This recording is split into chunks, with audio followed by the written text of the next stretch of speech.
Welcome to the Sports Scouting Report podcast with Lee Brecheen.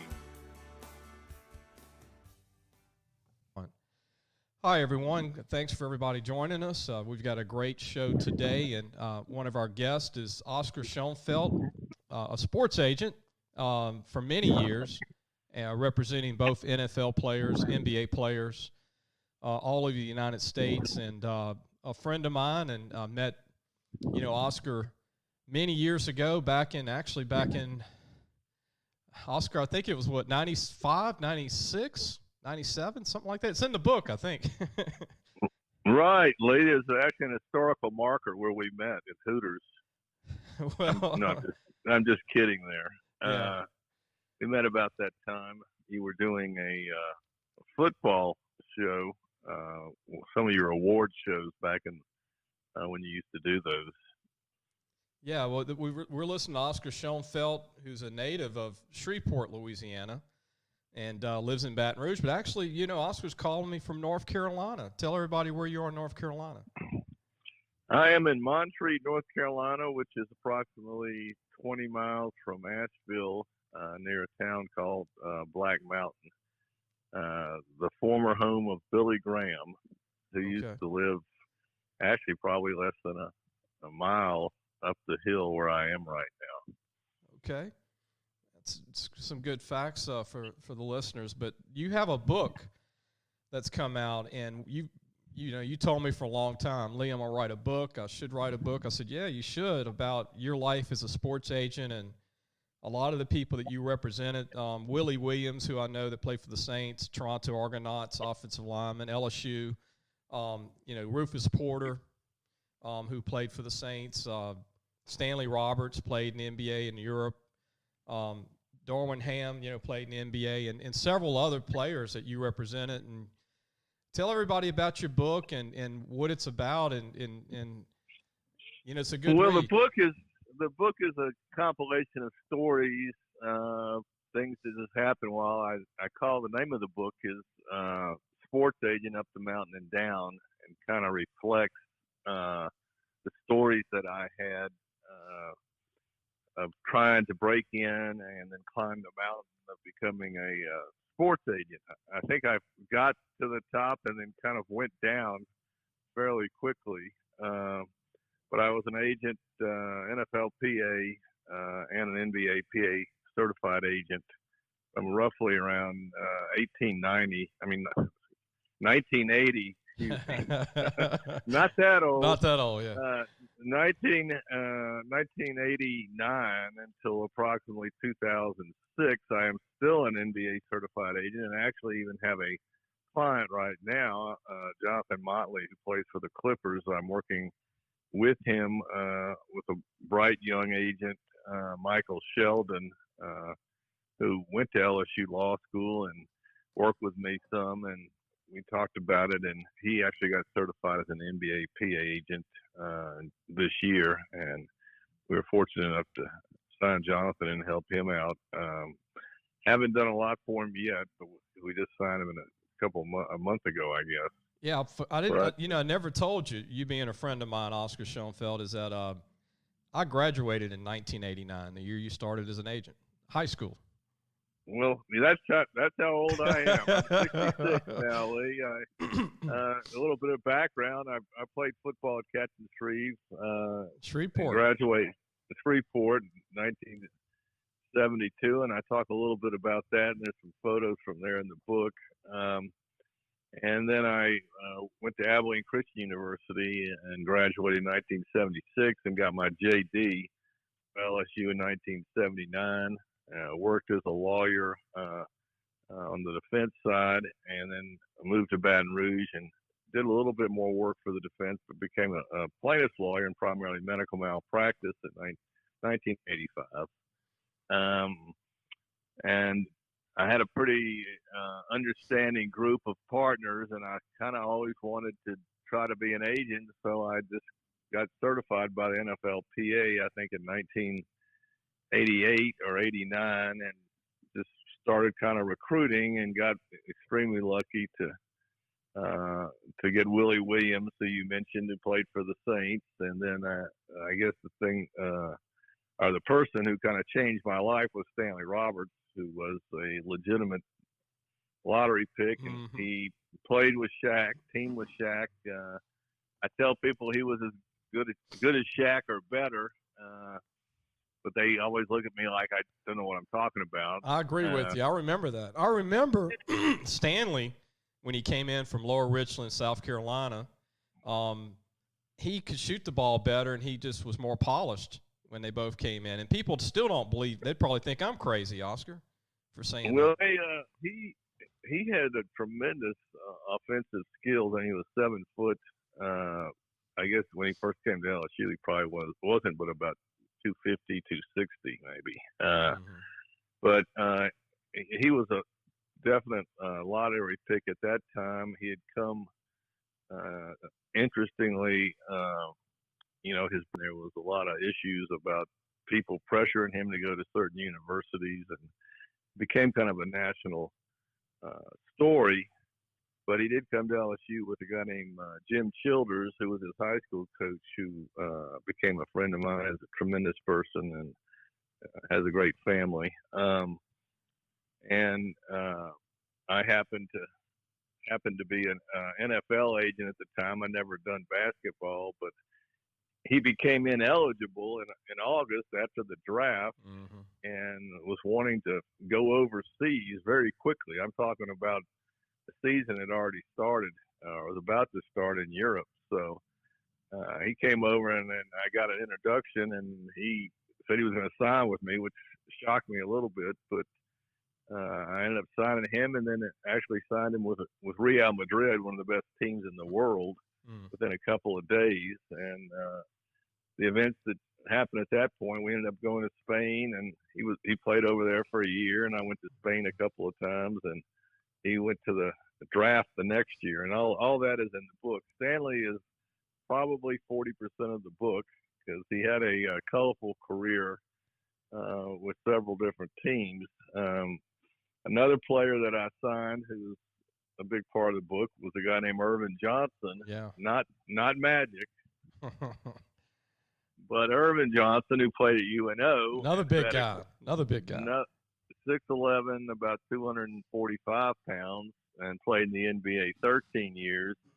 One of the hardest working guys, a guy that just took everything God gave him and used it and really did well. And he's got an amazing story, which is part of the book. He didn't play high school basketball, and how he walked on at UNO, and then Coach Tim Floyd gave him a shot, and Irvin just worked and worked and worked. And by the time he graduated college, he was the first round NBA pick, and our recruitment of him. And another part of the book is I partner with who is one of my best friends now, BJ Johnson, who just really knew the game of basketball and made everything fun. He left. The only reason he would ever leave what we were doing was to get a job in the NBA, which he did with the Rockets, and he's been an NBA scout for 25 years now. I met BJ at your wedding with his wife. Really nice guy. Really nice guy. Yeah.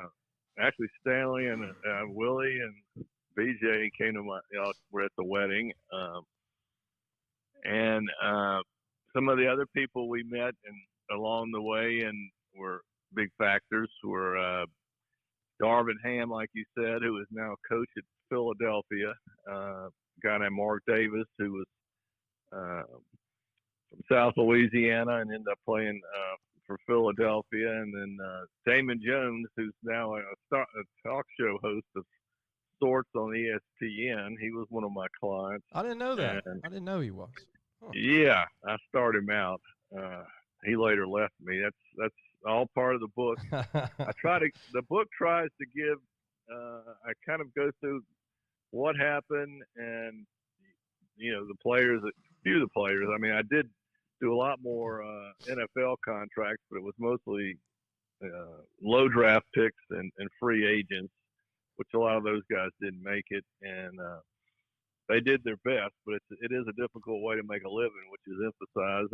And since I am an attorney, I give legal background for sports, which I think a lot of people, sports fans particularly, will find interesting. Just labor law, about the collective bargaining agreement and formation of unions, and actually there's a section that you don't have to read. People don't want to read about the legal proceedings of the unions and the legal cases that took place. Oscar, hold that thought. We're going to take a break so we can have another segment. Don't go anywhere. You're listening to Oscar Shoenfelt, the Sports Scouting Report with Lee Brecheen. We'll be right back. Hello, Sports Scouting Report fans. Like what you hear? Well, you're going to love our content at LAFootballMagazine.com. This week, check out Recruit Spotlight on Landry Walker quarterback Justin Hudson, who has committed to the Tennessee State Tigers this past week. Also, make sure to check out our podcast and pre-order your North or South Magazine edition for this upcoming season. All that and more on LAFootballMagazine.com. Welcome back. You're listening to the Sports Scouting Report with Lee Brecheen. My guest today is a friend of mine, Oscar Shoenfelt, a longtime sports agent, also an attorney in Baton Rouge, from Shreveport, played at Captain Shreve High School, and was an offensive lineman back in the day. Played on the O-line. Yeah, Lee, I was one of the fastest guys on the team. I was strong, but I was extremely uncoordinated. So back then, I started out as running back, but they called me Stonehands. It was one of my nicknames. So I ended up having to move to the offensive line, and we ran a Green Bay sweep and a 39 GO, we called it, where I pulled and the halfback came around and either had the option to run or pass. And on my junior year, that guy was named Roland Harper. Oh, big time back with the Bears, Chicago Bears. Who ended up playing in the NFL and gave us a lot of great memories. And then we only lost 2 games in my junior and senior year, and tied 2. And so we got to the quarterfinals and the semis, and we had the great coach Lee Hedges. That's right. Hall of Fame coach, man. Who was coaching us, and he was a tremendous influence in everyone's life. And there was also a guy I got to mention named Billy Jack Talton, who he has a PhD, so we call him Dr. Talton, but he was at Louisiana Tech, but before he got there, he was our defensive coach, and he was one of those guys that really could make you at times like you were afraid of him, but at other times you loved him, and he really kind of molded a tough weight program, which he was way ahead of his time. And Oscar, it sounds, everybody from that, the 70s and 80s, I think fit that mold, right? Tough guy, kind of like had that military kind of, they were just tough. Yeah, he wasn't bigger than 6 feet tall, but he was built like a fire hydrant. And the rumor was that he had been playing at Tech on defensive line and lost a couple of teeth and just spit them out and kept playing. And he was that kind of coach. But he had us. We literally were working full time playing football. I mean, when we were not during the season, we were lifting weights 3 days a week and running the stadium. And my stomach used to get tight at about 2 o'clock because we were going to have to be out there, and Coach Talton was going to be making us do all kinds of wrestling, 440s. I mean, anything. Probably hundreds, running the hundreds. Yeah, we did hundreds, but he kept us occupied, which is a good thing for young men at that age.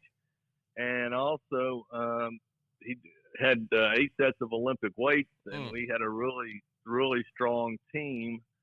And I remember walking in there and looking at those charts. They had a charts on the wall, and guys were like benching 300, and my goal was to be on that chart because all the top 10 people all started, and that's kind of where you got your confidence. And so anyway, I have to mention him. He was way ahead of his time as far as weight programs, off season conditioning, and football really helped me, and I can tell the people listening out there, the young men, that it's a great way to spend your high school, and you build up a lot of camaraderie. I still have friends that I played ball with that feel like brothers to me. I guess not like World War II band of brothers, but I mean, you do feel like you've been through the wars together when you're out there knocking people around. Now, I used to dread, Oscar, those two-a-days in high school football, because like you said, back in those days, they didn't even give you water breaks. If you passed out or something, they didn't even, I mean, it was just part of it. If you threw up or whatever, they, it was sort of like everybody did, like Junction City with Paul Bear Bryant at A&M. It was rough. I mean, it was really rough. And I think, I got to say, I remember Coach Hedges keeping us hydrated. Now, when we did have Coach Talton in the off season, there were guys that did throw up after running the stadium. We had Captain Shreve Stadium right there. It's now Lee Hedges Stadium, and also running those 440s. But the technique they taught as far as tackling back then was put your head in the middle of the guy and drive him backwards. So, those things have changed for the better. Hopefully there won't be the head injuries, because I think high school football is obviously a really important part of a lot of people's development, and it's a really good thing for many, many young men. I think they've protected the kids a lot more than when we played, huh, Oscar? Back in the, I was in the late '80s, but they've come so far about hydration and pads, helmets, time out on the field. Everything's better. Than getting back to the book. The book talks a lot about also at the end. I mean, different grievances that were filed against teams, and then how we resolved them. And I really wrote the book as kind of my memoirs initially for my family, and just thought, well, whenever I was telling these stories, people always enjoyed them. And so I thought some of the public might join, but particularly sport. It's basically geared for sports fans and people who would like to be sports fans. And it gives you some understanding of what really goes behind some of these stories about collective bargaining and the labor issues that come up, how teams discipline players. It talks about, I actually had a hearing for Stanley with FIBA in Munich, and and I think the guys I represented were good players, and they played well, but they were not your superstars. So it gives you a little glimpse of what the typical player goes through. I mean, the typical NFL player, I think his life is only 4 or 5 years in the league, and they're not all superstars, and it is an extremely tough field to get into. I mean, you're looking at, for the NBA, there's probably only 350 players in the world that are going to be able to play any particular year. So it's an exclusive club. It's very difficult, and I do have some personal stories in some players. Sam Cassell was one of my favorites that I really kind of got to know because Irvin was on his team. I mentioned that guy represented Tim Breaux, who was from Zachary and played for the Rockets. Got a ring one year in, I think, 1945. 1994. Sorry. That's all right.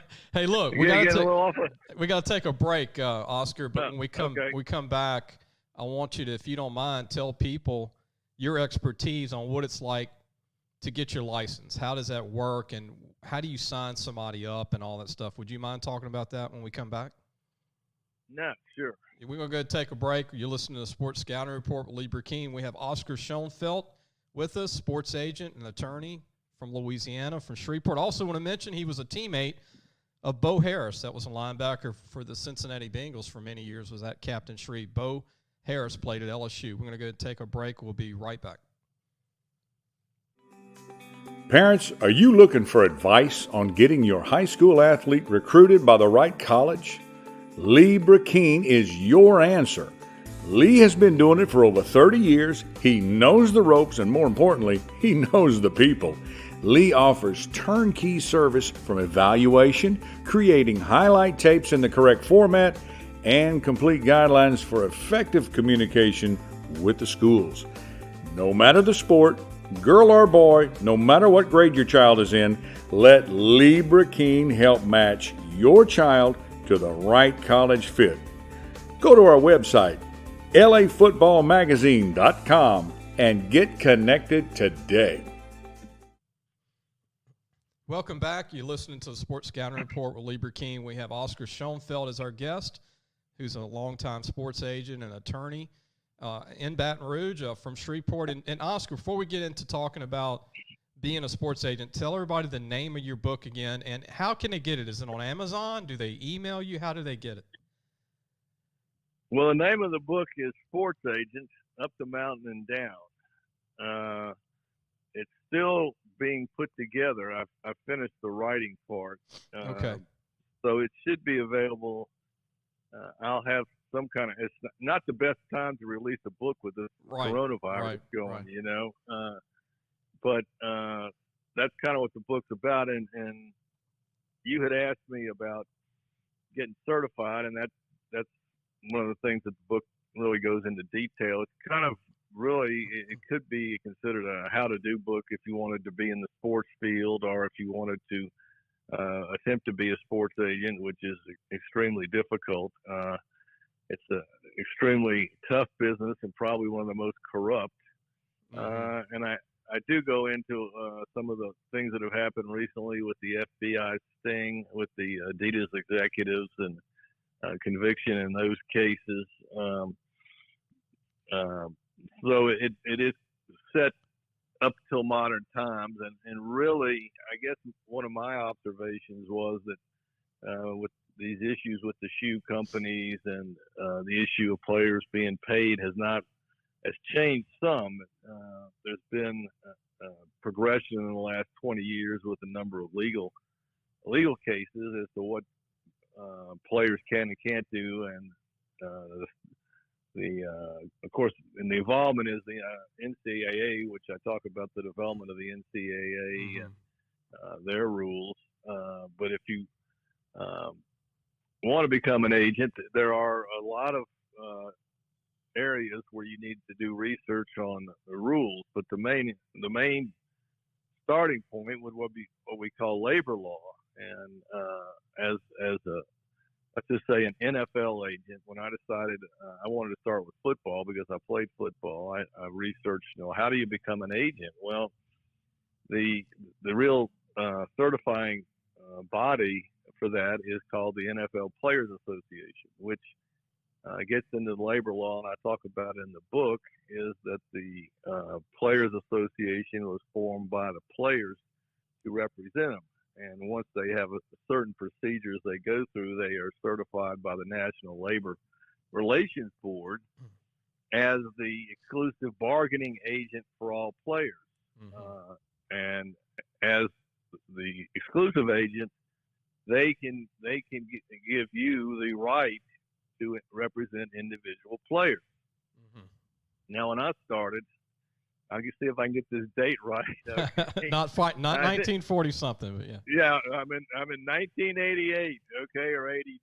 There was a lot of litigation with the Players Association in the NFL about salaries and rights of the players, and I'm sure some of you will remember those. But I've actually got a kind of a summary of those in the book.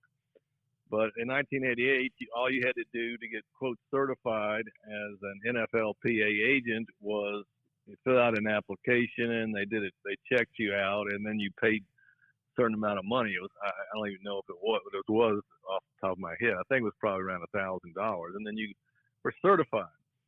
Now, besides that, so then you can go out and tell people that you're certified. In other words, if you sign a player, you have the right to represent them, which is given to you by their exclusive bargaining agent, the NFLPA. the other thing you have to look at, I mean, there weren't as many of these regulations, but there are also state regulations where you may have to register as an agent. There's also a federal act which really didn't apply and hasn't really been applied that you need to look at. And then, of course, you might have like university rules. Like, for example, under LSU, you can't just walk onto the campus and talk to somebody. Right. Theoretically, you're supposed to call the athletic director and set everything up. Set everything up. Yeah. Well, you got now they have people that are in with the football program or whatever. They set up actually an agent day, and you got to register, and you're not supposed to talk to the players or whatever. Really, or contact them, and you can send them some materials which can be sent to them. But that's kind of the legal proceedings you got to go through. And, you know, when you first start out, it's like, now, how do you sign somebody? Mm-hmm. And that's I spend a little bit of a chapter talking about just the way that you need to, it's almost like you got to set out a game plan like you're running any business or whatever, and have some kind of connections to the players is the best way, obviously. And of course, there are people who are out there doing it, are actually paying players behind the scenes, which has been came up with this FBI sting case, which actually started out as an SEC investigation, but they caught people on tape talking about paying players or shoe companies paying players to go to certain schools. And there's a lot of interaction in there with coaches sometimes. I'm not saying all the times, right. But you know, just recruiting. We've seen all that come out in the headlines. So you've got a lot of different factors and moving parts. But I mean, I guess the real thing is, in the way a lot of people get into it is, hey, my brother is a number one star player. Yeah. You know, and agents will use any family member to try to get to someone, which, I mean, there's nothing wrong with, per se, talking to somebody. But, I mean, if you start paying them, then you've violated the NCAA. And with all these state regs now, if you violate an NCAA, you violated state law, which is one of the reasons why I ended up having to – I kind of – in the book, I kind of get to the mountaintop. I have a number of clients, but it was like something that I really couldn't sustain just because, I mean, I was practicing law and making a really good living as a trial lawyer. I mean, I was AV rated, or am AV rated by Martindale-Hubbell, which is a high rating. Did really well with my trial work, and I didn't want to risk it, you know, the insecurity of dealing with young men for your livelihood, as opposed to being able to go into trial and do what I had to do and win. I mean, at least in legal work, you got some enforceable rules, but I mean, you've got all kinds of people doing all kinds of things. Well, you were different than a lot of agents, though, Oscar. You had a full-time law firm, and, you know, agents didn't have a firm.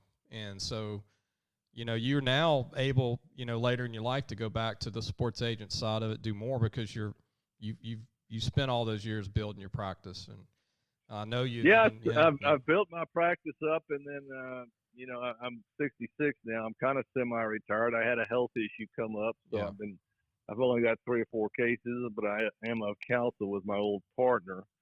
And I just, you know, working with Michael, he's a really sharp young man. I think he's going to help a lot of players. I've enjoyed that, really enjoyed that.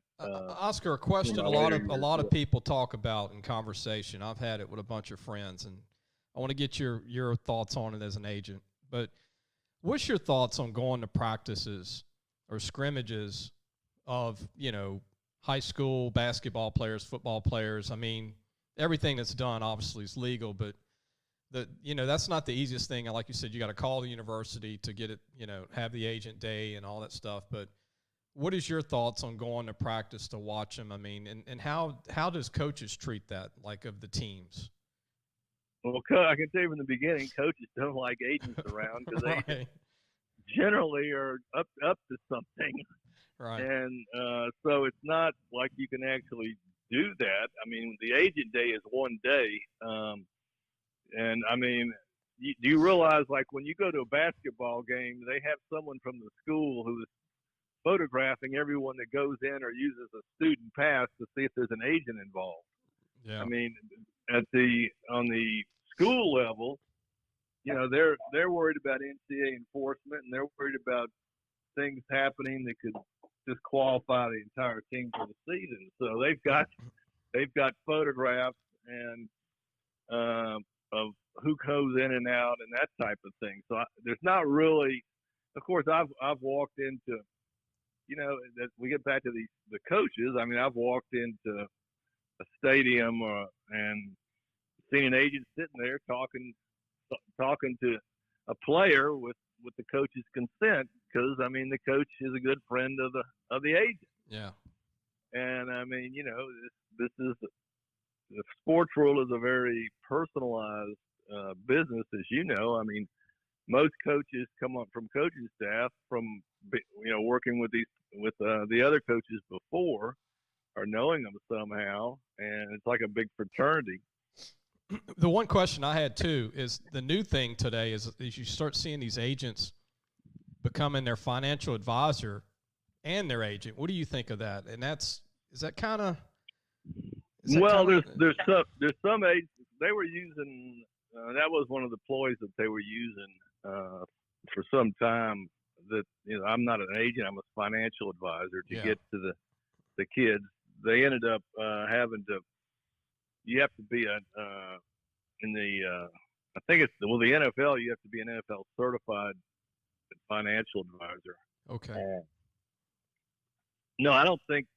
I think you got a conflict of interest, particularly if you're taking some kind of fee off the back end from the financial advisor for bringing you clients, which I mean has happened. And I mean, it had some disastrous stories like Tank Black, who lost, you know, players' money. Kareem Abdul-Jabbar's agent lost a lot of his money. But I think the best way is to get, you know, some agencies do have financial people, and hopefully they're going to do a good job. But and sometimes they've pretty much stopped the ploy now of the financial advisor working as a sort of runner to get the player. I mean, when you sit down, you got to come up with some connection to the player most of the time in order to get the player signed. Yeah, I want you to promote your book again, but I got a great final question for you. But tell everybody the name of your book again, and when it's ready. Will it be on Amazon, though, once it is ready? Oh, yeah, I'm sure it will. Tell everybody the name of your book. I like the name, Oscar. It was a good name. Sports Agent Up the Mountain and Down. It's a pretty good name, man. Good, catchy name. And, you know, be sure to get this book. People that are listening, coaches listen, high school coaches. We send this to every high school coach in the state and all the recruits' families. And we've got, right now, we're averaging close to 15,000 listeners a show in 34 states. And we picked up Italy the other day. We got it. So we got a little bit of Europe going on. Oscar. Me piace molto Italiano. Yeah, I went to Italy for a basketball contract. It's in the book. Wow. Historia. Yeah. So yeah. But the final question I have, it goes close to your heart. LSU wins a national championship this past year. Joe Burrow wins the Heisman Trophy. Me and you were talking a year ago, and you know me, I'm going to always be like, here's my prediction without my heart involved. And for a lot of years, I was always 8-3, 9-4, whatever. And I told you, so they're going to have a special year this year. And you looked at me like I was crazy because I've never really been like that. And I said, no, Joe Burrow is different. And, I didn't know he was going to win the Heisman Trophy, but it all came together. But how do you feel? You're an LSU fan. And by the way, what's it like signing Joe Burrow as an agent? That probably had to be pretty tough. Oh yeah, well that would be like a dream come true to sign Joe Burrow. I mean, he's a number one pick, kind of like the Jerry Maguire movie. Right. But you got to remember that you got to sign the contract. Right. Remember that part where you got my word, Jerry, and it's stronger than oak. It's got to be signed. Yeah. That ended up coming back to haunt him. But It's like a verbal commitment to a college with a recruit, huh? You got to sign the paperwork. Yeah. Well, and actually, even a verbal commitment to an agent is considered an NCAA violation before they graduate. But obviously, Joe wouldn't be involved in that. I mean, look, I am so grateful to God. I'm an LSU fan, and I can tell you, I got to say this: in the year I started being an LSU fan when I came in 1976, and by the year 2000. I really thought we'd never see a national championship again my lifetime. Right. Okay. And I got to give credit. Coach Saban came in and got us that 2003 national championship. And I attended that game, and that was very sweet. Yeah. Coach Miles got us 2007. I was there. I was at that Ohio State. Yeah, I was at both those games. I was a jobber back then, and I got good seats. And I got to give a shout out to my buddy Verge Osbury, who has done a tremendous job as the LSU athletic director, or one of them. The assistant AD from New Iberia, played at LSU. Yeah. Well, I recruited him as a player. I've known Verge for a long time, and he was a good friends with some of the guys I represented. But he's done a great job. And as far as this season goes, I'm just so grateful it happened this year. What would have happened if it was this year? I mean, it wouldn't have happened. Yeah. Yeah. So we can be very grateful for that. And it was just a special year. I had people over and we watched the games, and it was just we were on a roll. And Joe was just the kind of guy that you want to lead your team. He was focused. He was unselfish, and he would do what was necessary to win. And I kind of I do talk about that in the book. I mean, there's a lot of players that have the talent, but not all of them that have the mentality and what we're talking about with Joe as far as being focused. I mean, and leadership, big leader. Yeah, Shaquille O'Neal is a warrior. I mean, he's the kind of guy. Kobe Bryant is focused like that, and of course, Michael Jordan. But Joe just, it was just a special year, and I can't say enough about Coach O. I always was supporting him, and felt like he delivered on what he said he was going to do, and he stayed his course. And I'm a strong Christian, so I think there must have been God was looking down and really answered a lot of Tiger prayers. And Oscar, I have one guy I think of when you talked about all the great NBA guys that were leaders. All those guys won championships or played a long time. But in NFL ball for LSU, I have to look at Andrew Whitworth. Andrew's going into 16 years in the NFL, which is unheard of. I mean, 16 years, I think he's all-pro like 13 times. Yeah, he's a great player. From West Monroe High School, LSU. But I hope Burrow has a career like Whitworth, I hope he has that long career. And if he does, it means he's probably going to be a Hall of Famer if you play that long. Yeah, as long as he stays focused and doesn't get distracted. He obviously was extremely focused at LSU, but I have no doubt with his dad being a coach, he got the right background. And I mean, some players that may have great potential don't do that. And my book is about Stanley, who is kind of like part of my family now. But he had such great potential, but he didn't necessarily have some of the attributes that he needed to make it to that level.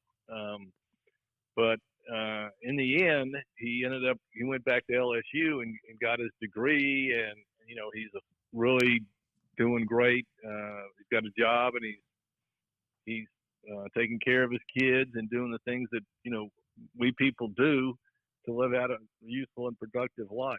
So yeah, not everybody can be as a lot of these kids think they're all going to be superstars, but it's really not easy.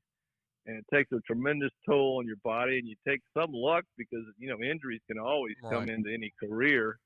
And I think one as far as the NBA goes, you got 1.3% or maybe around that number of percentage of college players make it in the NBA. Which, yeah. I mean, you can see that's an exclusive club. I'll tell you what, going back to Joe Burrow, I just got to mention this before I forget, Oscar, is that I'm a Pittsburgh Steelers fan. And I'm really discouraged he's got to play the Steelers twice a year. And then the Ravens, who's one of the top teams in the NFL. So you got to play 4 games a year with 2 of the top franchises in the NFL. If Joe can have an all-rookie year in that league, in that conference, and then, by the way, Cleveland Browns, he's going to play Jarvis Landry, Odell Beckham, and they drafted, Jacob Phillips. They got Greedy Williams and also Grant Delpit, right? So, I mean, he's going to go against his former teammates right away. Just wanted to throw that out there. Yeah, well, I think Joe is obviously I don't know why are you a Steelers fan? Terry Bradshaw. I knew you were going to say that. I mean, you're from Shreveport, right? I mean, he's from Shreveport. No, we watched him back because he went to Woodlawn High School, and actually, who coached Terry Bradshaw? Lee Hedges, right? Lee Hedges, and so he was, and actually, my good friend Richard Hiller's dad was the physician for Woodlawn, and we used to go watch Joe Ferguson play, and yeah, we used to watch Terry Bradshaw, and I kind of became a Steelers fan, but I didn't stick with it. When the Saints started, I decided, my dad and I, a lot of people in Shreveport are Dallas fans. Right. And when my dad and I decided we're gonna start with a new team, so we went with the Saints. I can still remember driving over there when I was, I don't know how old, 10 or 11, and watching them play Dallas, and I think they were on the goal line, and they could have won the game, and they ended up losing, as I recall. And it was kind of like a lot of suffering for a lot of years for the Saints. And my dad actually moved to New Orleans, and he got season tickets and took my brother, and my brother loves the Saints. And so winning that, I guess, was it 2008 or 9, whenever the Saints won the Super Bowl, was really thrilling. And so we've been blessed. But I think from LSU fans' point of view, that you have to be happy with what's happened in the last 20 years with LSU football, and that Coach O has done a tremendous job, and that Joe Burrow was just a special player and a special time, and that's just magic, man. I mean, 15-0. Yeah. And Lee, I was driving up here, and on the way up, we passed Auburn University. I mean, I thought, hey, we beat them. Yeah. Then I passed Georgia. Beat them. I said, hey, we beat them, and then we passed Clemson. I said, hey, we beat them. I said, this is probably never going to happen again. But one thing, when you get older, I'm 66. I've got a heart condition. Is that you got to take advantage of the things that you have and learn to enjoy them. So I want to thank Coach O and Joe Burrow and the rest of the Tigers. And I mean, Edward Clyde and Lair, he was like unbelievable. And obviously the receiving core was incredible. Justin Jefferson and Chase and all those guys. And you did tell me you thought they could be special, Lee. I have to give you credit because you were usually kind of pessimistic. But and that was what? That was about 8 months before the year when I was talking to you. Yeah, and then my good friend Joe Albergamo told me the same thing, and I was hopeful for the year. I'm always hopeful. That's what you always have to be. But little trivia before the listeners. Terry Bradshaw won 4 Super Bowls. He beat Vince Ferragamo with the Los Angeles Rams, Fran Tarkenton with the Vikings, and Roger Staubach twice. Painfully for those Shreveport fans, Dallas Cowboys. They beat Dallas twice. 4 Super Bowl wins for Terry, 4-0 in Super Bowls. And, yeah, I became a lifelong fan of the Steelers. And one more time, Oscar, tell everybody the name of your book and kind of a timeline. I know it's going to be a few weeks. They can go on Amazon and look and order it, but tell about the name of the book one more time. Well, no, yeah, it's going to be a few months maybe around Christmas. Yeah. Sports agent up the mountain and down.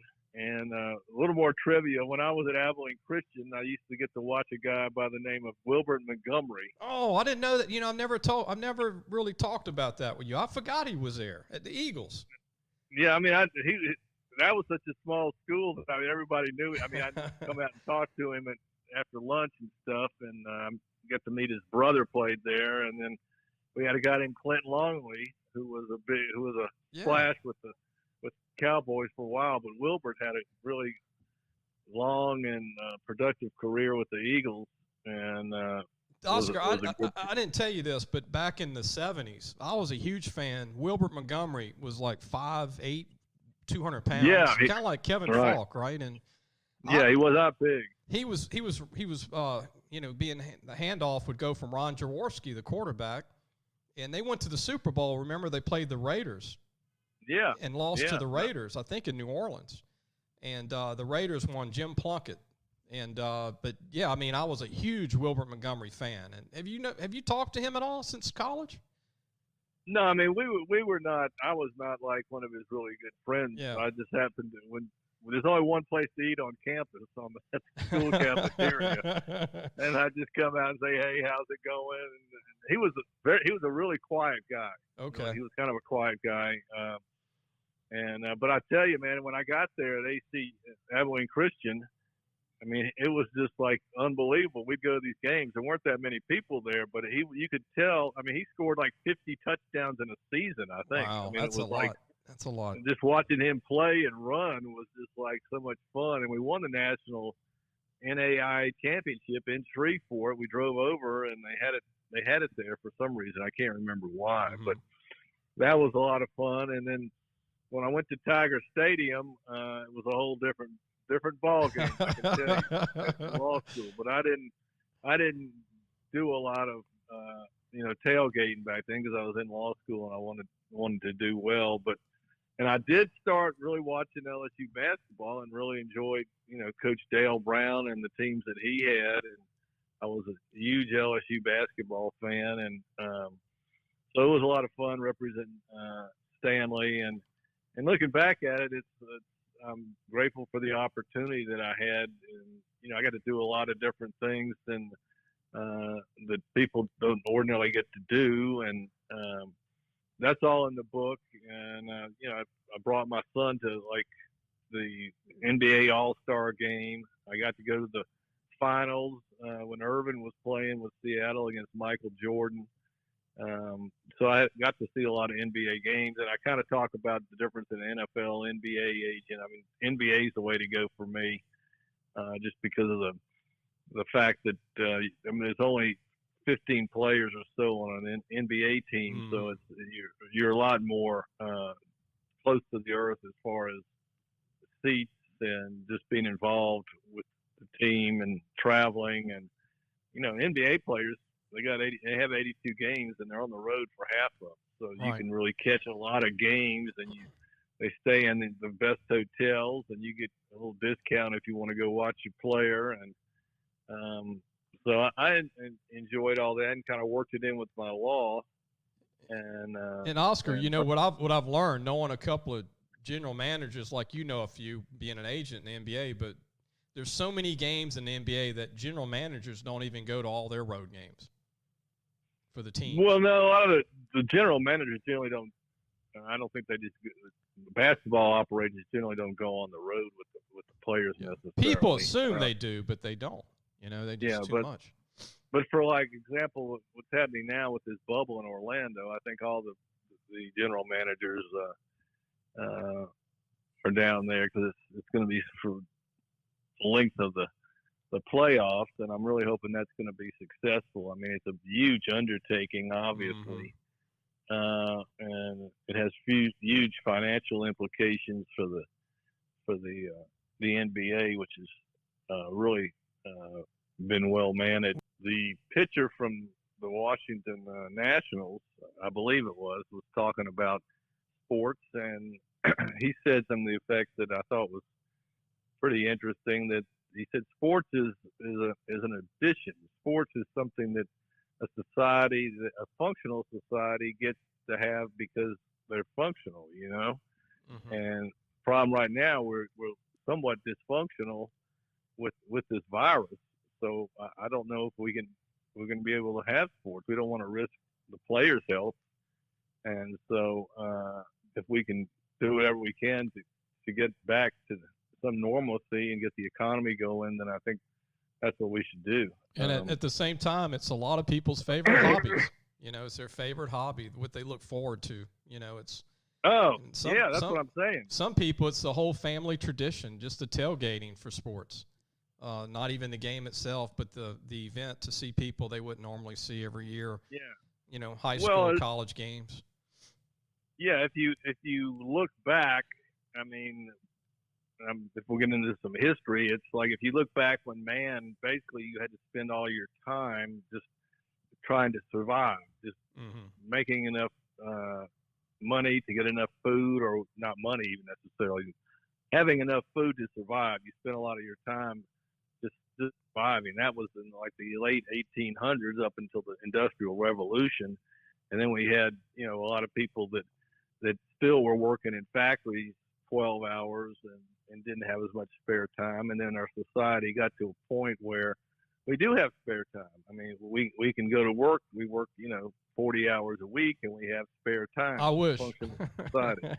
You know, whatever. So basically that's when sports really took off, because people have leisure time to watch their sports. I mean, I guess now you can probably watch it while you're working because they got the app, you know?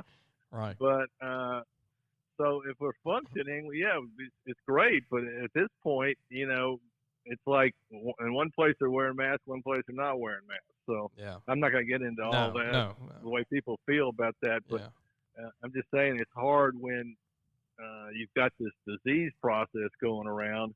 And I don't think we can necessarily these players don't want to get exposed to this. And well, let's just hope it works, and it's a small part opening that door back, and hopefully we can get high schools opened again, and you know, get high school football, college again, and hopefully this will all work out. You know, I have to say though, you wouldn't believe. I don't think the ordinary person, or I mean, would believe the amount of planning and preparation and the people involved in this NBA experiment. I think it's been really astounding that they can put all this together, and hopefully it'll be successful. And look, at least, hey, on the positive side, there won't be any hecklers with these players, right? There won't be any player fan, right?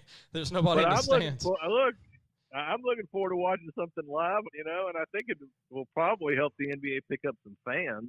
Yeah. Because, I mean, there's so many people. Now, I don't know, it's Major League Baseball is supposed to be coming up next week, from what I understood. Who's going to get the home run ball in the stands if nobody's in the stands? Who's going to get the balls that are in the stands? I don't know. Well, we just have to come together as a nation and pray and try to do what we can do to all work together and get this thing over with. I mean, I'm pretty sure at this point in time that we're not going to be seeing anything other than conference games in the major football conferences. It looks like we'll see. But Oscar, look, stay safe, and prayers for you too with everything in North Carolina. I wish I was in North Carolina right now, and you're in a great part of North Carolina. Be safe, my friend, and glad we could talk to you about your book that's going to be coming out. And it's good to catch up with you, and we'll be talking soon, man. Okay, take care. Bye. All right. That was Oscar Shoenfelt, promoting his book, and a great friend of mine and sports agent, one of the good guys in the business and sports agent in the sports agent world. Hope you enjoyed the show. Be sure to get your Louisiana Football Preview magazine. You can pre-order them for the North copy and the South copy at lafootballmagazine.com. We also have a digital version you can order, which will just be sent to you by email. You'll have your own personal number to just get that to be able to print it.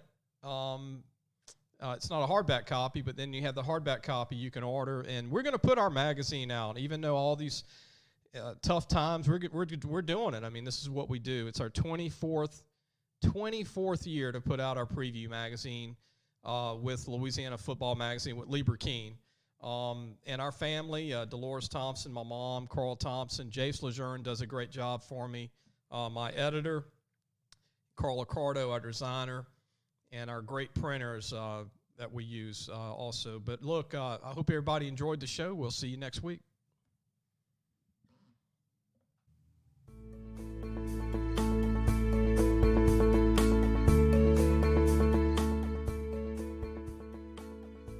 Thanks for listening to the Sports Scouting Report podcast with Lee Brecheen.